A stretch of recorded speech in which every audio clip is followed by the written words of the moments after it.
Hello दोस्तों, आज हम बात करेंगे फिजिक्स का बहुत ही इम्पोर्टेंट चैप्टर जो कि गतिकी है। यहीं से हमारी फिजिक्स की शुरुआत होती है।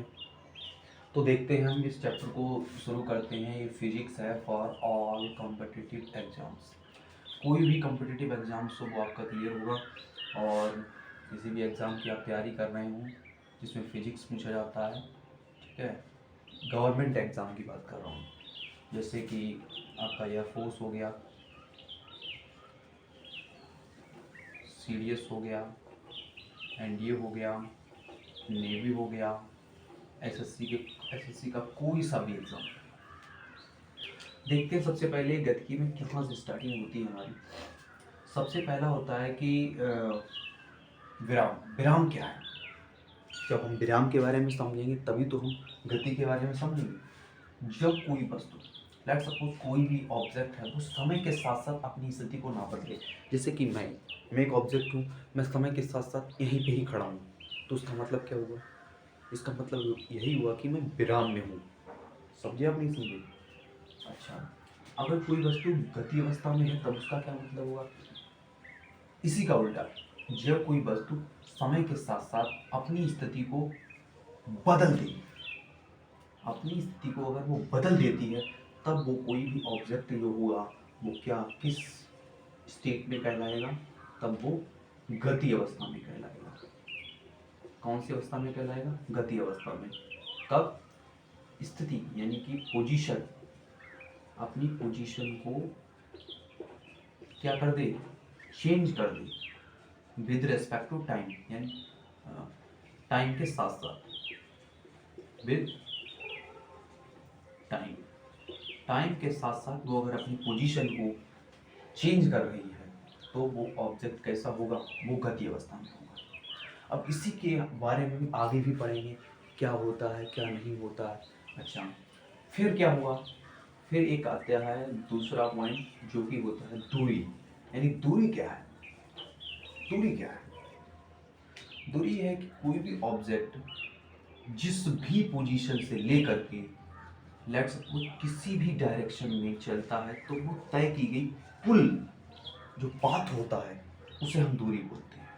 जैसे उसे ही हम दूरी बोलते हैं। जैसे कि कोई ए ऑब्जेक्ट है, उसने यहाँ से स्टार्टिंग की, वो जा रहा है जा रहा है जा रहा है जा रहा है, यहाँ पे आ गया, ठीक है, और बी पॉइंट पे, तो क्या हो जाएगा? उसकी द्वारा जो तय की गई कुल दूरी होगी वो जिस भी पाथ से गया है, यानी कि ये वाला पाथ उसने अनुसरण किया है, इस वाले पाथ से इस डायरेक्शन में जाते जाते जाते जाते वो यहाँ पर बी पॉइंट पे आ गया। तो उस कहने का मतलब क्या है? ये तय की गई कुल पाथ, यानी ये वेक्टर सम नहीं, मतलब ये वेक्टर पोजीशन नहीं है। कैसी है? ये स्केलर क्वांटिटी हो जाएगी। ये कैसी क्वांटिटी है? स्केलर क्वांटिटी है। तो आप समझ गए ना कि दूरी क्या होती है। अच्छा, दूरी के साथ साथ अब हम समझेंगे कि विस्थापन क्या होता है। विस्थापन, विस्थापन तो ये कौन सी हो गई? अदिश राशि, क्योंकि इसमें कोई डायरेक्शन नहीं है। अदिश राशि,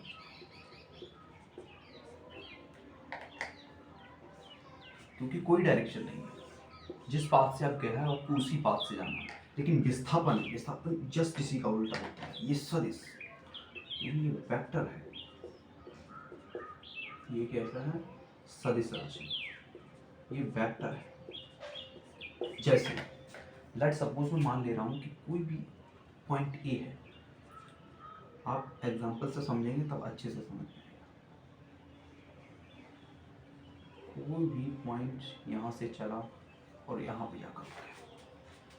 तो इससे पहले मैंने जस्ट आपको समझाया था कि कोई भी चीज़ यहाँ कर, मतलब कोई भी ऑब्जेक्ट ए से स्टार्ट हुआ और चलते चलते चलते चलते अगर वो वही पे पहुँचा है तो ये क्या हो गई? उसकी कुल दूरी हो गई। ये दूरी हो गई।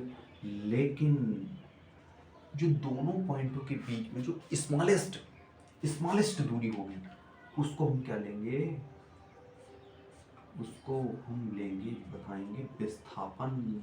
इसीलिए तो इसका वेक्टर क्वांटिटी है, इसीलिए सदिश राशि है। तो यहाँ से यहाँ तक की जो डिस्टेंस हो जाएगी वो क्या हो जाएगी, विस्थापन कहलाएगा।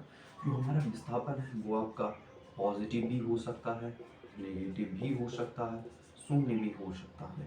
कैसे शून्य कैसे हो सकता है, कोई भी ऑब्जेक्ट अगर यहाँ से ही स्टार्ट हुआ, ठीक है, और चलने के बाद लौट के फिर से यहीं आ गया, अब क्या है, उनके बीच में जो मिनिमम डिस्टेंस है वो क्या है, किसी को जीरो हो जाएगी। वो कैसी हो जाएगी, वो जीरो हो जाएगी। तो हम एक हिसाब से एक और भी चीज़ समझ सकते हैं कि जो विस्थापन होता है वो क्या होता है, दोनों पॉइंट के बीच की मिनिमम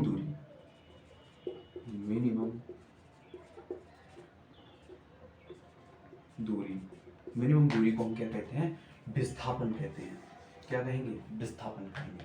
तो यहाँ तक आप लोग नोट करिए, उसके बारे में आगे बात करते हैं।